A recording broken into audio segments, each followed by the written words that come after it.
Hello everyone. आज हम BA second year का paper second food science and nutrition को डिस्कस करेंगे। प्रीवियस लेक्चर तक हमने बात करी थी फैट्स के बारे में, प्रोटीन्स के बारे में, कार्बोज के बारे में बात करी थी। ठीक है, वो हमारा कम्प्लीटली यूनिट 1 कवर हो चुका है। ठीक है, अब हम मूव करेंगे यूनिट सेकंड पर। ठीक है, जिसमें हम बेसिकली बात करेंगे एनर्जी के बारे में। ठीक है, बेसल मेटाबॉलिक रेट के बारे में, फूड से कैसे हमें ऊर्जा प्राप्त होती है, कैसे हमारी बॉडी में वो प्रोसेस होता है। ठीक है, इसके बारे में हम बात करेंगे और साथ ही साथ में एनर्जी क्या है ना, और कैलोरीज क्या होती हैं, इसकी यूनिट्स क्या होती हैं। ठीक है, उसके बारे में भी हम डिस्कस करेंगे। उसको कौन कौन से फैक्टर्स अफेक्ट करते हैं, इस ऊर्जा को किस प्रकार से हमारे शरीर में नापा जाता है या मेजर किया जाता है, उसके बारे में भी बात करेंगे, है ना। तो देखिए, आज हम स्टार्ट करेंगे अपने टॉपिक के साथ में, वो है एनर्जी मेटाबॉलिज्म। ठीक है, जिसे आप कहते हो ऊर्जा उपापचय, इसे हिंदी में यह कहा जाता है।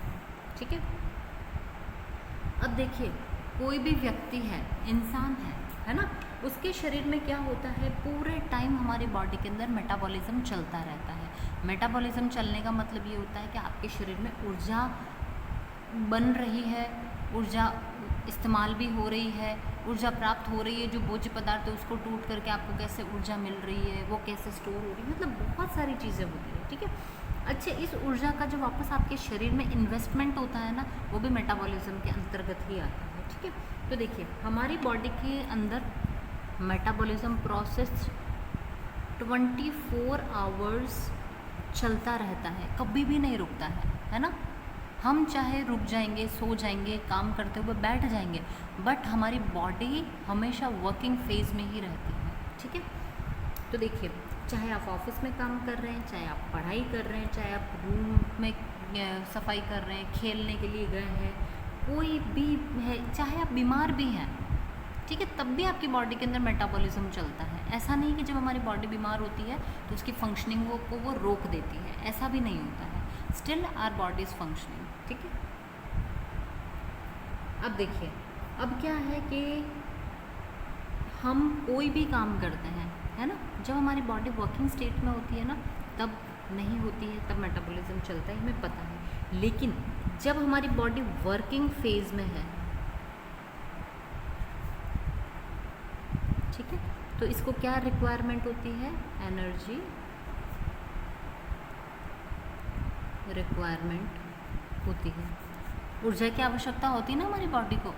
ऊर्जा नहीं होगी तो आप काम कैसे करोगे, ऊर्जा नहीं होगी तो मेटाबॉलिज्म कैसे चलेगा, है ना। तो उसके लिए तो ऊर्जा, एनर्जी, शक्ति की आवश्यकता होती है। और यह जो एनर्जी रिक्वायरमेंट है हमारी कहाँ से फुलफिल होती है, थ्रू फूड, भोजन के द्वारा हमारी यह ऊर्जा की रिक्वायरमेंट पूरी होती है। ठीक है, इसी से आप जब खाना खाते हो तो आपको ऊर्जा मिलती है, अब आप आपके सारे काम कर लोगे। लेकिन कभी जब आप भूखे बैठे रह जाते हो, खाना नहीं मिलता है आपको, तो क्या आपको लगता है कि आप सारे काम कर पाएंगे? आपको लगता है कि नहीं नहीं नहीं, मैं नहीं कर पाऊँगा। उसका रीज़न क्या है? क्योंकि आपकी बॉडी के अंदर क्या हो रहा है, देखो, एक तो आपकी बॉडी इंटरनली वर्क कर रही है और एक आप एक्सटर्नली वर्क कर रहे हो, है ना। दोनों तरफ से काम होता है। तो क्या होता है, इंटरनल वाला तो किसी भी कंडीशन में रुक ही नहीं सकता, ये तो कंटिन्यू चलता रहेगा। ठीक है, लेकिन एक्सटर्नल वाले को अगर आपके शरीर में ऊर्जा कम है या आपको थकान या कोई भी चीज़ लग रही है तो आप इसको कम कर सकते हो। ठीक है, एक्सटर्नल जो आपका काम होता है उसको रोक सकते हो, है ना।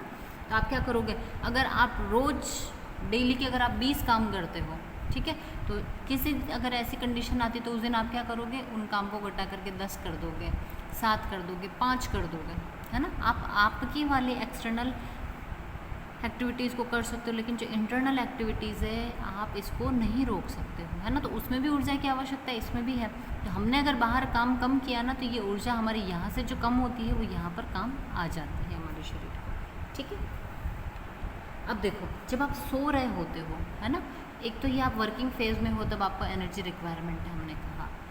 ये ऐसा ज़रूरी क्या, ऐसा है ही नहीं, क्योंकि जब आप चाहे वर्किंग फेज में हो चाहे आप नॉन वर्किंग फेज में हो, मीन्स आप स्लीपिंग स्टेट में हो, आप सो रहे हो, तो क्या आपके शरीर को, आपको लगता है ऊर्जा की ज़रूरत होती है? आपके शरीर को फिर भी ऊर्जा की ज़रूरत होती है। क्यों? क्योंकि आप श्वास तो ले रहे हो ना जब आप सो रहे हो तब। तो आपका क्या है, स्लीपिंग स्टेट में चाहे आप कुछ भी कहो लेकिन रेस्पिरेशन चल रहा है, यस। हार्ट रेट, हार्ट आपका बीट कर रहा है, यस। ब्लड सर्कुलेशन हो रहा है आपकी बॉडी के अंदर, जी हाँ बिल्कुल हो रहा है। आपकी बॉडी के अंदर डाइजेशन का प्रोसेस हो रहा है, यस हो रहा है। अब आप देखिए किडनी आपकी बॉडी के अंदर फिल्ट्रेशन का प्रोसेस, ठीक है, हो रहा है, यस वो भी हो रहा है। तो आपकी बॉडी के अंदर कौन सा प्रोसेस है जो रुका हुआ है? ठीक है, बॉडी का मेंटेनेंस, ठीक है, एंड बिल्डिंग चल रहा है, यस चल रहा है। अब आपकी बॉडी इसके अलावा कितने सारे काम करती है। आपका ब्रेन फंक्शन कर रहा है, brain function, yes brain function कर रहा है, चल रही है उसकी फंक्शनिंग। तो आप देखिए चाहे आप सो रहे हैं लेकिन फंक्शंस तो आपकी बॉडी के अंदर बिल्कुल बराबर चल रहे हैं, कहीं उनमें कोई कमी ही नहीं है। बस ये कमी है कि हमने जो हम एक्सटर्नल वर्क जो कर रहे थे वो हमने रोक दिया, हम सो गए हैं, लेट गए हैं, है ना। तो चाहे आप स्लीपिंग स्टेट में होते हैं, स्टिल हमारी बॉडी को एनर्जी रिक्वायरमेंट रहती है, ठीक है। अब देखिए इनको कहते हो आप इनवॉलेंट्री एक्शन, ठीक है। एक्शंस जो होता है ना, ये दो टाइप के होते हैं। एक्शंस के टू टाइप्स होते हैं। फर्स्ट होता है आपका इनवॉलेंट्री एक्शंस, सेकंड होता है आपका वॉलेंटरी एक्शंस, ठीक है। इनवॉलेंट्री एक्शंस को हम कहते हैं अनैच्छिक क्रियाएं, ओके। वॉलेंट्री एक्शंस को हम कहते हैं ऐच्छिक क्रियाएं, ओके। तो देखिए अनैच्छिक क्रियाएं वो जिनके ऊपर हमारा कोई कंट्रोल नहीं है, हम उसको रोक नहीं सकते हैं, ठीक है। और वॉलेंट्री एक्शंस ऐच्छिक क्रियाएं वो जब आप चाहो तब आप उसे रोक सकते हो, जब चाहो तब आप उसे कर सकते हो। अब देखिए मैं यहाँ पर लिख रही हूँ, ठीक है, अगर अभी मेरा मन नहीं है, मैंने स्टॉप कर दी राइटिंग, ठीक है, तो ये मेरी ऐच्छिक क्रिया हो गई, ठीक है। मैं बोल रही हूँ, बोलते बोलते अगर मैं चुप हो जाती हूँ तो ये मेरी वॉलेंट्री एक्टिविटी है, वॉलेंट्री एक्शन है कि मैंने बोलना बंद कर दिया है। मैं खाना खा रही हूँ, खाना खाते खाते मैं रुक सकती हूँ। ऐसा तो नहीं है कि खाना खाते टाइम अब मेरा कोई कंट्रोल ही नहीं है खुद के ऊपर, हम खाते ही जाएंगे, नहीं। हमारा ब्रेन भी हमको सिग्नल दे देता है कि हाँ आपका स्टमक फुल हो चुका है, स्टॉप ईटिंग, है ना। तो ये चीज़, ये क्या, इस तरीके से जो हम जिन क्रियाओं को रोक देते हैं ये सब अच्छी क्रियाएं हैं, इन पर हमारा कंट्रोल होता है, ठीक है, नियंत्रण होता है हमारा। पर जो आपकी इनवॉलेंट्री एक्टिविटीज़ होती हैं, क्या आप सांस लेना रोक सकते हो? Yes you can stop for few minutes. पर क्या आप घंटों के लिए छोड़ सकते हो इसको? नहीं, व्यक्ति मर जाएगा क्योंकि, है ना। क्या आप आपके हार्ट को बीट होने से रोक सकते हो? क्या आप आपके ब्लड सर्कुलेशन को रोक सकते हो? Digestion process, filtration, body maintenance को, ब्रेन फंक्शनिंग को, नर्व इम्पल्सेस को, आप किस चीज़ को रोक सकते हो? अगर आपको कोई सुई चुभोता है, ठीक है, या मच्छर काटता है, सडनली आपको एक झटका लगता है और आप उसको करते हो, तो क्या ऐसा है कि उसने काटा और आपको सेंसेशन ना हो, है ना। तो ये सारी चीज़ें क्या होती है, ये सभी इनवॉलेंट्री एक्टिविटीज़ हैं जो आपकी बॉडी में चल रही है और आपका इस पर कोई कंट्रोल नहीं है कि आप इसको रोक सकते हो, ठीक है। चाहे कुछ भी हो जाए, ये चाहे आप सो रहे हो चाहे कुछ भी, लेकिन ये इनवॉलेंट्री एक्टिविटीज़ आपके शरीर में चलती रहेगी, ठीक है। तो देखिए अब आपको समझ में आया, एक्टिविटीज़ जो होती है दो टाइप की होती है, इनवॉलेंट्री एंड वॉलेंट्री एक्टिविटीज़। ये सारे इनवॉलेंट्री एक्टिविटीज़ हैं, ठीक है। इसके अलावा हमारा सोना, बैठना, उठना, चलना, दौड़ना, खाना पीना, नहाना, ऑफिस जाना, ऑफिस से आना, घर के काम करना, सब्ज़ी काटना, एवरीथिंग, कुछ भी आप कर सकते हो, ठीक है। ये सारी चीज़ें आपकी वॉलेंट्री एक्टिविटीज़ होती हैं, ठीक है, जो वर्किंग फेज में आप करते हो। चाहे वॉलेंट्री एक्टिविटीज़ है चाहे इनवॉलेंट्री एक्टिविटीज़ है, एनर्जी रिक्वायरमेंट हर कंडीशन में होती है, ठीक है। आपको अच्छे से समझ में आ गया होगा कि ये क्या है ना। और जो एनर्जी रिक्वायरमेंट होती है, जो हम काम कर रहे हैं चाहे किसी भी फेज़ में, कोई भी एक्शन में, उसके लिए हमको किसकी ज़रूरत होती है? ऊर्जा, एनर्जी की ज़रूरत होती है। और इसका मेटाबॉलिज्म होता है, तभी हमारे शरीर में काम आती है और काम करती है, ठीक है। अब देखिए ये बिल्कुल लिटरली आपको क्लियर हो चुका है ना। अब देखो, अच्छा चाहे आप मेंटल फंक्शन भी कर रहे हो ना, जैसे कि हम बैठे हुए हैं, ठीक है, हमारे दिमाग में थॉट्स आ रहे हैं, हम सोच रहे हैं, तो क्या है, हमारा दिमाग तो काम कर रहा है ना। अब आपके दिमाग पे आपका कंट्रोल भी है कि आप उसको रोक सकते हो फंक्शनिंग करते हुए, है ना। तो ये एक वॉलेंट्री एक्टिविटी तो हो गई, लेकिन आप देखोगे तो ये एक तरीके से फिजिकल एक्टिविटी नहीं है, ये आपकी एक मेंटल एक्टिविटी होगी, ठीक है। तो उसमें भी आपकी ऊर्जा की आवश्यकता होती है, उसमें भी आपकी काफ़ी मात्रा में ऊर्जा लग जाती है, ठीक है। अब देखिए, अब हम बात करेंगे अबाउट मेटाबॉलिज्म, ठीक है, जिसे आप कहते हो च या प चय, ओके। मेटाबॉलिज्म हमारे शरीर के अंदर जो भी हम फूड प्रोडक्ट को कंज्यूम करते हैं ना, फूड प्रोडक्ट को, यह क्या होता है, छोटे छोटे टुकड़ों में टूटता है, कुछ नए प्रोडक्ट्स इससे बनते हैं। तो इस तरीके की जो एक कॉम्बिनेशन ऑफ प्रोसेस है, उसको हम चयापचय कहते हैं। हमारी बॉडी में फूड प्रोडक्ट्स का जाना, ठीक है, इसका ब्रेक डाउन होना, ठीक है, new products, formation of new products. तो ये सारी जो प्रोसेस होती है ना, ये कंप्लीट प्रोसेस, ये क्या कहलाती है, आपकी मेटाबॉलिज्म कहलाती है, ठीक है।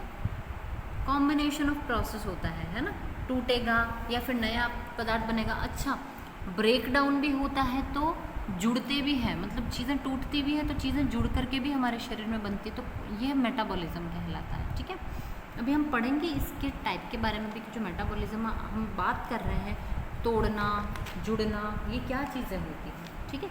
तो देखिए, जो मेटाबॉलिज्म होता है ना, इसमें दो प्रकार की क्रियाएं होती हैं, मेटाबॉलिज्म, चयापचय, इसमें दो प्रकार की क्रियाएं आपकी होगी। पहली होती है अपचय, दूसरी होती है उपचय। आपने नाम सुना होगा इसका, अपचय और उपचय। जो अपचय होता है इसे कहते हैं कैटाबॉलिज्म, ठीक है, और उपचय को कहते हैं हम एनाबॉलिज्म या एनाबॉलिज्म, ठीक है।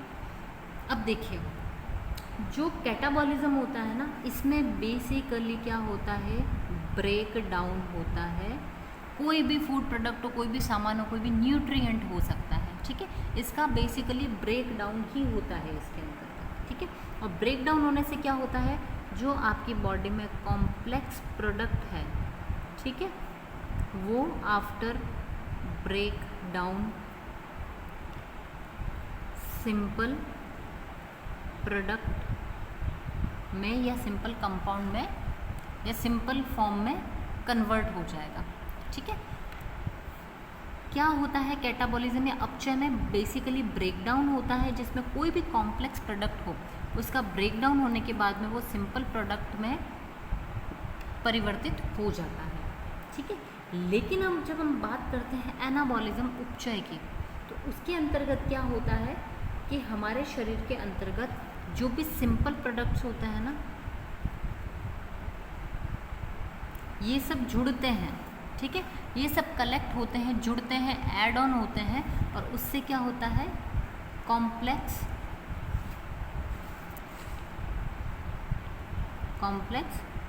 प्रोडक्ट्स का फॉर्मेशन होता है आपके शरीर में। आया समझ में। मेटाबॉलिज्म दो टाइप का है, कैटाबॉलिज्म है, एनाबॉलिज्म। एनाबॉलिज्म में चीज़ें जुड़ रही है, नया बन रहा है, न्यू प्रोडक्ट बन रहा है हमारे पास में, है ना। और अपचय कैटाबॉलिज्म में क्या हो रहा है, ब्रेक डाउन होकर के चीज़ें टूट रही है। तो हमने यहाँ क्या बात करी, फूड प्रोडक्ट का ब्रेक डाउन होना, न्यू प्रोडक्ट्स का फॉर्मेशन होना, ये सब चीज़ें क्या होती है, मेटाबॉलिज्म होती है ना। तो दोनों तरीके के प्रोसेस हो गए, ये प्रोसेस भी हो गया तो ये प्रोसेस भी हो गया, ठीक है। तो ये होता है आपका बेसिकली मेटाबॉलिज्म का प्रोसेस। अब देखिए कैटाबॉलिज्म में क्या होगा, एक हम साथ में एग्जाम्पल की भी बात कर लेते हैं, ठीक है। एग्जाम्पल के तौर पे आप बात करो, जैसे कि आप फूड भोजन आप ग्रहण करते हो, खाना खाया आपने, उसमें हमारी कार्बोहाइड्रेट थी, हम पढ़ चुके ना, कार्बोज, फैट्स, प्रोटीन्स के बारे में पढ़ चुके हैं। तो अब हम स्टार्ट करते हैं कार्बोहाइड्रेट से ही।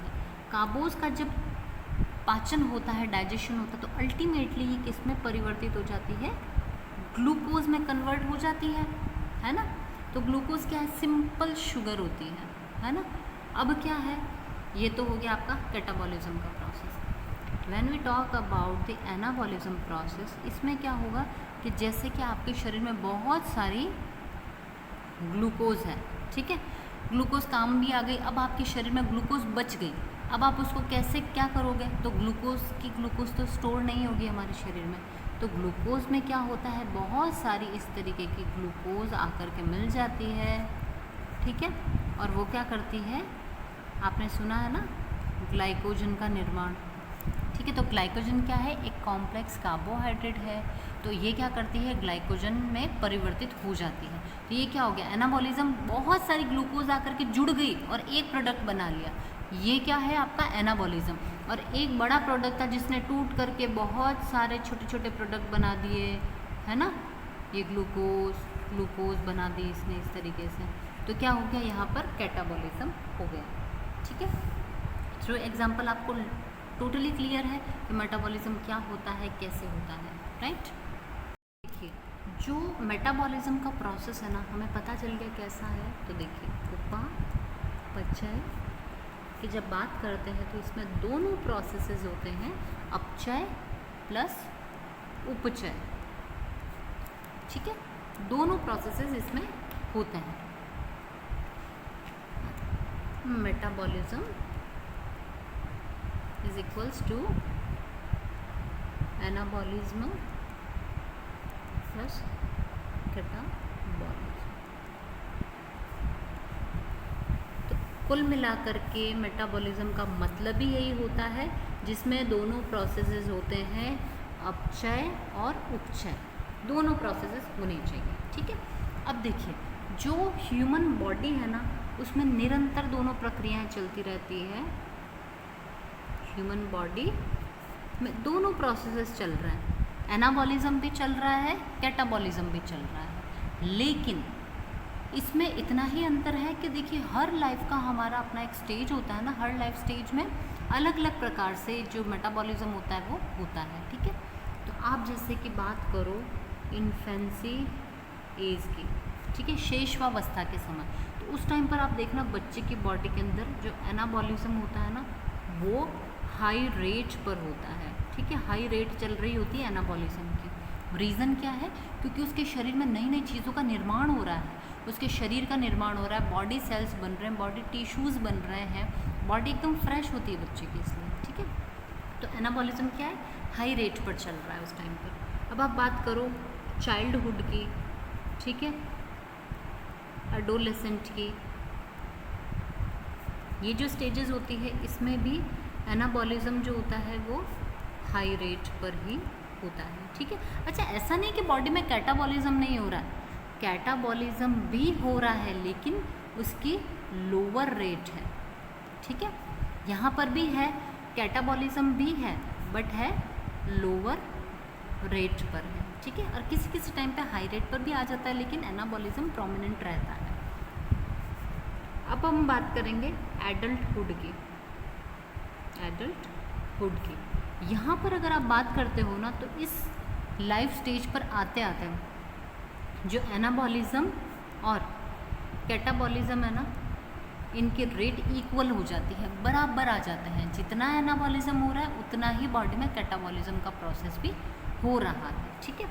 और लास्ट में आती है ओल्ड एज स्टेज, ठीक है, इस टाइम पर एनाबॉलिज्म जो है वो बिल्कुल लोअर हो जाता है लेकिन जो कैटाबॉलिज्म है ये क्या होता है, हाई रेट पर चला जाता है, ठीक है। और इसकी हाई रेट होने का मतलब ये होता है बॉडी के अंदर बहुत सारी टूट फूट होना, ठीक है, बहुत सारे चेंजेस आना।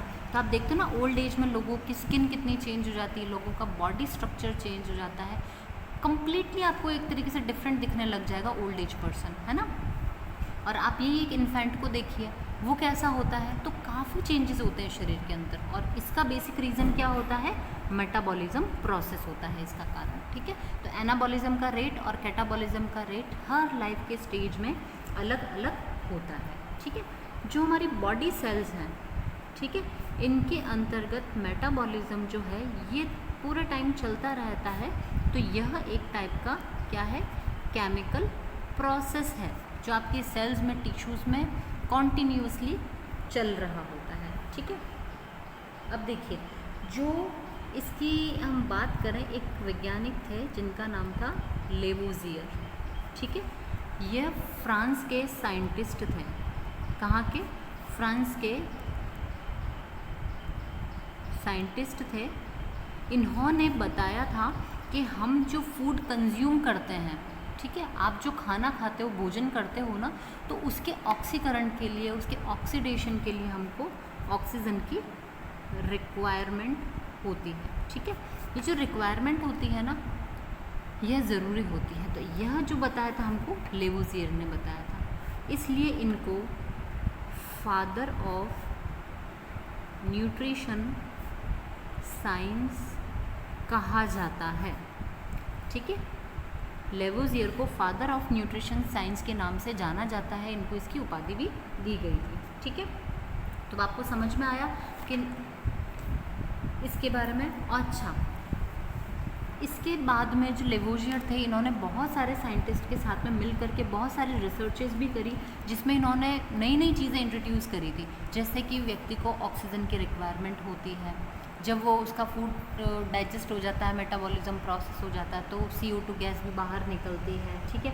इसके अलावा आप जितनी ज़्यादा फिजिकल एक्टिविटी करोगे, ठीक है, और जैसे व्यक्ति आहार ग्रहण करेगा, उसके अकॉर्डिंग उसकी बॉडी के अंदर ऑक्सीजन का कंजम्पशन होगा, ऑक्सीजन की रिक्वायरमेंट बढ़ेगी या घटेगी, ठीक है। तो ऐसे बहुत सारे कंसेप्ट जो थे हमको लेवोजियर ने दिए थे, ठीक है।